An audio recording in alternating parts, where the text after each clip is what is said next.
Պարոն Այրապետյան, նախ անկեղծ զարմացած եմ, որ դուք եք այս հարցը զեկուցում, որովհետև բարձր տեխնոլոգիա ենթադրում է, որ դուք մեդիումի միջավայրի համար եք պատասխանատու, ոչ թե կոնտենտի։ Մեդիումը միջավայրն է, չգիտեի։ Մեդիումը միջավայրն է, այո։ Սրիդան էլ չորեքշաբթին է, բայց էլի միջավայրն է։ Շատ Դա, բայց ամեն դեպքում հարցը շատ նման է Գեղամի հարցին։ Եվ ձեր պատասխանը, տեսեք, ասում եք իմ անձնական կարծիքով, վաղը կարող է դուք մինչև հունիսի 7-ը նշանակեք փոխվարչապետ, ձեր փոխարեն մեկ ուրիշ գա, որը այդ կարծիքը չունենա։ Եվ դա համար օրենքով երևի ճիշտ կներ ինչ-որ մի բան ուղղորդիչ ամրագրել։ Հիմա իմ օրինակն էլ է մոտավորապես նույնը։ CNN-ը, լավ, հիմա CNN-ը մոդա չի։ Fox News-ը ռեպորտաժ է տալիս, ասում է ոստիկանությունը բռնություն է կիրառել։ Լավ, հիմա բռնություն կիրառելը կարող է դիտի որպես հանրային կարծիքի ձևավորում։ Կարող է դիտվի որպես նախարարին վարկաբեկելու փորձ, այդ այն մենյունա, որը դուք կարդում եք։ Այսինքն, այս դեպքում, եթե ընդհանրենք ՀՄԵԿ-ը տալիս է Fox News-ը կամ Երկիր մեդիան կամ Ավարտեք խնդրում։ հետո ինչ է լինելու։ Պարոն Խաչատրյան, ես ինչու պարոն Մանուկյանի հարցինի պատասխան ասացի, որ առավելագույնս կարող եմ իմ կարծիքը հնչեցնել, որովհետև ես մնում եմ այն համոզման, որ յուրաքանչյուր ինստիտուտ իր գործով պիտի զբաղվի։ ԲՏԱ նախարարությունը, որը տվյալ պարագայում ներկայացնում է կառավարության դիրքորոշումը այստեղ, առավելագույնս կարող է դաշտ ստեղծել, իրավական դաշտ ստեղծել կարգավորող մարմնի համար։ Մենք այսօր ասում ենք, եթե օրինակ ձեր կարծիքով, հենց ձեր կարծիքով, որևէ ցանցային օպերատորի կողմից անուններ հնչեցրեց պարոն Մանուկյանը, ասենք գերմանական Deutsche Welle-ն կամ ռուսական որևէ հեռուստաալիք, չգիտեմ, էական չի, ակնհայտորեն խախտում արեց եւ դուք դա խոստովանեք, այսօր հեռուստատեսության եւ ռադիոյի հանձնաժողովը ունի 0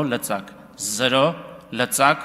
դա թույլ չտալու, որ հասնի մեր քաղաքացին։ Ես ընդհանրապես ասում եմ, այս նախագծի էությունը, որ հեռուստատեսության եւ ռադիոյի հանձնաժողովը, որը սահմանադրական մարմին է, թե այնտեղ ինչ կոմպետենցիաներ կան, ես դրա գնահատական տվողը չեմ։ Հանձնաժողովի անդամներին ազգային ժողովն է ընտրում եւ ես նորից այդտեղ որևէ լիազորություն եւ իրավասություն չունեմ այդ դաշտ մտնելու։ Այդ ինստիտուցիոնալ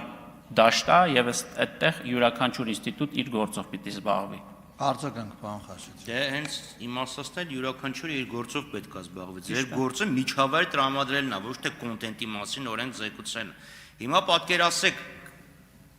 տեղի ունենում պատահար, դեպք, դատի են տալիս այդ հեռուստաընկերությանը, հեռուստաընկերությունը գնում է, ասում է Մխիթար Հայրապետյան, ասում է ինչ է իմ կարծիքով դա հանցագործություն չի, որտեղ Մխիթար Հայրապետյանը sense բանը ասել։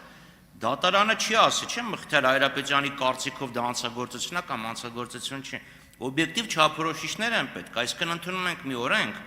ընտրությունների նախաշեմին, որը սարսափելի, կամայական, էկլեկտիկ դատողությունների տեղ է բացում, այսինքն սպეციფიკան փաստը, լավ, ոնց են ասում, իրավական որոշակիությունը բացակայում է, միգուցե պետք լինի այդ ամեն ինչ ավելի հստակեցնել, որ հողում չկատարենք Խաչատրյան Արտուրի կարծիքին եւ Մխիթար Հայրապետյանի կարծիքին, հետո ըստ ճաշակի որոշենք, թե ում կարծիքն է ավելի կարծիք։ Շնորհակալություն։ Պարոն Խաչատրյան, այդուհանդերձ ես չեմ փոխի իմ կարծիքը ձեր վերաբերյալ, ես ամեն դեպքում համարում եմ ձեզ ինստիտուցիոնալ մտածող մարդ։ Եվ եթե այդպես է, եւ եթե ես չեմ սխալվում, դուք ինչ չպիտի ներքաշեք հենց կոնտենտուալ հարցերի մեջ։ Ես ասում եմ, մի մտեք այդ դաշտ։ Դա իմ դաշտը չի։ Ես ասում եմ հետեւյալը. գոյություն ունի օրենսդրություն։ Մենք քաղաքականություն մշակող մարմին ենք։ Մենք ասում ենք, որ կարգավորող մարմինը պիտի վերջապես առաջին անգամ ընդամենը օրենքով ստանալ լիազորություն անդրադառնալու այդ տեսակ հարցերին։ Մնացածը պրոֆեսիոնալ աշխատանք է, պարոն Խաչատրյան։ Եվ ես կարծում եմ, որ շատ տարօրինակ կլիներ, եթե քաղաքական մարդը գար ազգային ժողովի ամբիոնից սկսեր հանկարծ ասեր գնահատականներ տար, թե որն է համարվում ներքաղաքական կյանքին միջամտություն, թե ոչ։ Ես ներողություն ամենայն հարգանքով այդ սադրանքին չեմ տրվի։ Պարզապես ես ասում եմ, առաջարկում եմ ձեզ, որ հանձնաժողովը ստանա այդ լիազորությունը, որպեսզի նաև որը տարատեսակ տեղեկատվական հարցակումների պարագայում եւ հանրային պահանջը եւ ձեր ազգային ժողովի պահանջը կարողանա լիարժեք կերպով պատասխանի։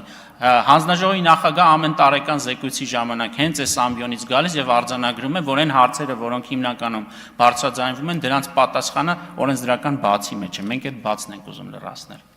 Արգելի գործընկերներ, շնորհակալություն այժմ նախատեսված